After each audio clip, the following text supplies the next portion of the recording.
ناظرین السلام علیکم۔ آج کی انتہائی دلدوز خبر کچھ یوں ہے کہ قاضی جسٹس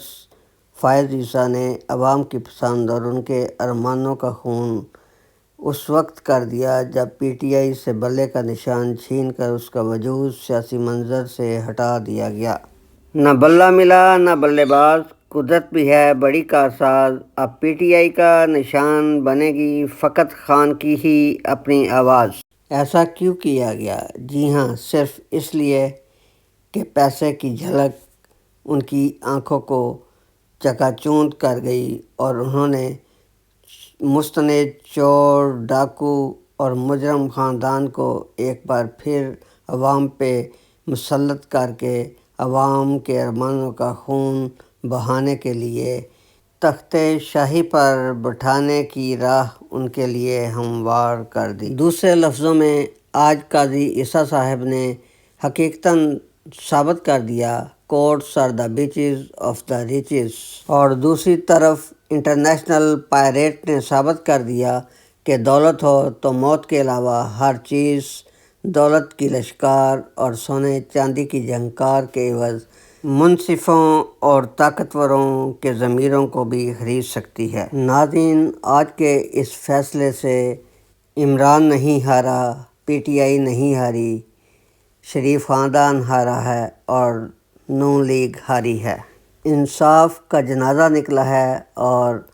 ایمانداری کا خون ہوا ہے، یا یوں کہہ لیجئے کہ اخلاص ہارا ہے، ظلم و تشدد اور جبر و استبداد کا بول بالا ہوا ہے۔ ناظرین، آج کے اس فیصلے سے حقیقتاً تحریک انصاف نہیں ہاری بلکہ 14 سیاسی جماعتوں کی موت واقع ہوئی ہے، کیونکہ ان 14 سیاسی جماعتوں میں ہمت اور حوصلہ ہی نہیں تھا کہ وہ پی ٹی آئی کا الیکشن کے میدان میں مقابلہ کر سکتے، اور اس مقصد کے لیے انہوں نے لندن پلان تیار کیا جس کا رونا پہلے روز سے ہی خان روتا آیا ہے۔ ناظرین، لندن پلان کا آغاز اندرونی اور بیرونی سازش کے تحت پی ٹی آئی کی حکومت کے خاتمے سے شروع ہوا، پھر بیمار شیر کا بغیر کسی روک ٹوک واپس آنا، پھر مستند مجرم چور اور ڈاکو کو جسے سزا بھی سنائی جا چکی تھی مکمل سرکاری پروٹوکول اور سوشل میڈیا کے کوریج کے ساتھ جاتی عمرہ پہنچانا، نون لیگ کی پسندیدہ نگران سیٹ اپ حکومت بنانا، پھر اس کے ذریعے مقررہ مدت 90 دن کے اندر الیکشن کے انعقاد میں رکاوٹیں ڈالنا، عدالت کا بیچ میں کود کر الیکشن کی یقین دہانی کرانا، اور پھر 90 دن کی مدت کو کھو کھاتے میں ڈال دینا۔ پی ٹی آئی کے عدالت جانے پر عدالت کا پھر 8 فروری 2024 الیکشن کی تقریب مقرر کرنا لندن پلان کے اہم حصوں میں سے تھا، مگر ناظرین سب سے بڑھ کر -1 بھی تو ضروری تھا۔ اس کے لیے عمران خان کو پابند سلاسل کرنے کے ساتھ ساتھ پی ٹی آئی کے اراکین کا اغوا، زیر حراست اراکین پر غیر انسانی تشدد اور پریس کانفرنسز کا انعقاد صرف عوام الناس کو پی ٹی آئی سے متنفر اور الگ کرنے کے سوا کچھ نہ تھا اور نہ ہے۔ اسی مقصد کو حاصل کرنے کے لیے پی ٹی آئی کے کئی ایک اراکین کو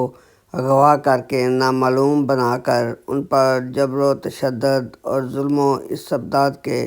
پہاڑ بھی گرائے گئے، اور دوران حراست ان کو ایسی غیر انسانی سزائیں دی گئی جن کا تصور دور جہالت میں بھی نہیں ملتا۔ مگر آفرین ہے عوام پر کہ وہ ان کے ہر بھونڈے قدم کے بعد پہلے سے زیادہ خان کی جانثار اور پی ٹی آئی کی حمایتی بنتی چلی گئی۔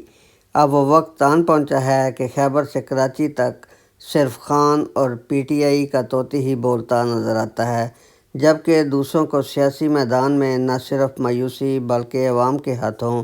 جوت پریٹ کا بھی سامنا کرنا پڑتا ہے۔ مثلاً عطا اللہ بڑوڑ اور مریم اورنگزیب ٹاٹر، جاوید لطیف خسر پھسر کے ساتھ جو عوام نے کیا وہ کسی سے چھپا ہوا نہیں۔ قصہ مختصر، ان کے ہر نمائندے کو سیاسی اکھاڑے سے یہ کہہ کر دم دبا کر بھاگنا پڑتا ہے، ہمیں تمہارے ووٹ کی ضرورت نہیں، ہمیں چاہے دو یا نہ دو، ہماری بات تو ہو چکی۔ ناظرین، جب نون لیگ اور نگران سیٹ اپ کو ہر طرف سے ناکامی نظر آئی تو انہوں نے لندن پلان کو کامیاب بنانے کے لیے 9 مئی کا پلانٹڈ ڈرامہ رچا کر پی ٹی آئی پہ الزام لگا دیا۔ آخر Imran Khan P T I سے جان چھڑانے کا مسئلہ بھی تو درپیش تھا، جس کے لیے کوئی نہ کوئی ایسا کارگر ڈرامہ رچانا ہی پڑنا تھا۔ بہرحال ابھی تک ان کے اس غیر منطقی ڈرامے کا کوئی نتیجہ سامنے نہیں آیا، اور دوسری طرف الیکشن کی تاریخ 8 جنوری بھی قریب سے قریب ہوتی چلی جا رہی تھی۔ تو پھر لندن پلان کی کامیابی کے لیے انہوں نے بلے کے نشان کو چھین کر پی ٹی آئی کو کھڈے لین بنانے کا سوچ لیا۔ بالآخر بھاری بھرکم دولت کے عوض آج لندن پلان کا یہ سٹیپ بھی عبور کر لیا گیا۔ ناظرین، اب اگر الیکشن ہوتے بھی ہیں تو وہ 100% متنازع الیکشن ہی ہوں گے، اور اگر نہیں ہوتے تو پھر عدلیہ اور اسٹیبلشمنٹ کے مزید پاپے تو ملیں گے ناجائز دولت کے انبار لگانے کے لیے صرف اور صرف ایک کام کے، اور وہ ہے تاج شاہی کو گنجے سر پر سجا کر عوام کے مقدر کا ایک بار پھر ستیہ ناش کرنے کے لیے 40 سال سے مسلط چور ٹرولے اور مجرم خاندان کو ایک بار پھر تخت شاہی پر بٹھانے کے عوض، یا پھر ایک بار پھر تالے ازماؤں کے ہاتھ عوام کے مقدر کی طرف جاتے ہوئے نظر آتے ہیں۔ مگر ناظرین، ایک بات تو ضرور طے ہے کہ الیکشن ہونے کی صورت میں بیلٹ باکس الیکشن والے دن نون لیگیوں کا منہ چڑھاتے ہوئے نظر آئیں گے، کیونکہ وہاں سے شیر پر سٹیمپ لگی پرچیاں ان کو ڈھونڈنے سے نہیں ملیں گی، مگر حکومت تو پھر بھی انہی کی ہوگی کیونکہ ان کی تو بات ہو چکی۔ مگر یاد رکھیں، پھر یہی کہتا ہوں کہ عوام خان اور پی ٹی آئی کے ساتھ ہے۔ سندھ کے صحرا ہوں یا کے پی کے پہاڑ، ہر طرف پی ٹی آئی اور خان کے جھنڈے اور خان کے ترانے ہی کی گونج آپ کو نظر آئے گی۔ Thanks to watch and listen Dil Darya T V.